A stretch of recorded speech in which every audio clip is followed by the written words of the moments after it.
জালকাঠির নলছিটিতে ইঁদুর মারার ওষুধ খেয়ে ৪ বছরের লামিয়া আক্তার ও ৩ বছরের রমজান হাওলাদার নামে দুই চাচাতো ভাই বোনের মৃত্যু হয়েছে। বুধবার ১৩ নভেম্বর রাতে অসুস্থ অবস্থায় বরিশাল শেরেবাংলা মেডিকেল কলেজ হাসপাতালে তাদের মৃত্যু হয়। নিহতরা হলেন উপজেলার কুলকাটি ইউনিয়নের আখরপাড়া এলাকায় কামাল হাওলাদারের মেয়ে লামিয়া এবং কামালের ভাই রানা হাওলাদারের ছেলে রমজান। বিষয়টি নিশ্চিত করেছেন নলছিটি থানার ভারপ্রাপ্ত কর্মকর্তা ওসি আব্দুস সালাম। নিহত রমজানের দাদা আমির আলী হাওলাদার বলেন, গতকাল বুধবার দুপুরে দুইজন বাহিরে খেলা করছিল। এ সময় কুড়িয়ে পাওয়া ইঁদুর মারার ঔষধ পায় তারা। এক পর্যায়ে ওই ওষুধ তারা খেয়ে ফেলে। পরে বিষয়টি পরিবারের লোকজন টের পেয়ে তাদের নলছিটি উপজেলা স্বাস্থ্য কমপ্লেক্সে নিয়ে যায়।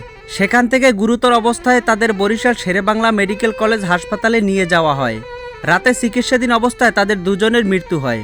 নলছিটি থানার ওসি আব্দুস সালাম বলেন, দুই শিশুর মর্মান্তিক মৃত্যুর ঘটনায় একটি অপমৃত্যু মামলা রেকর্ড করা হয়েছে। ঘটনাটি তদন্ত করে দেখা হচ্ছে।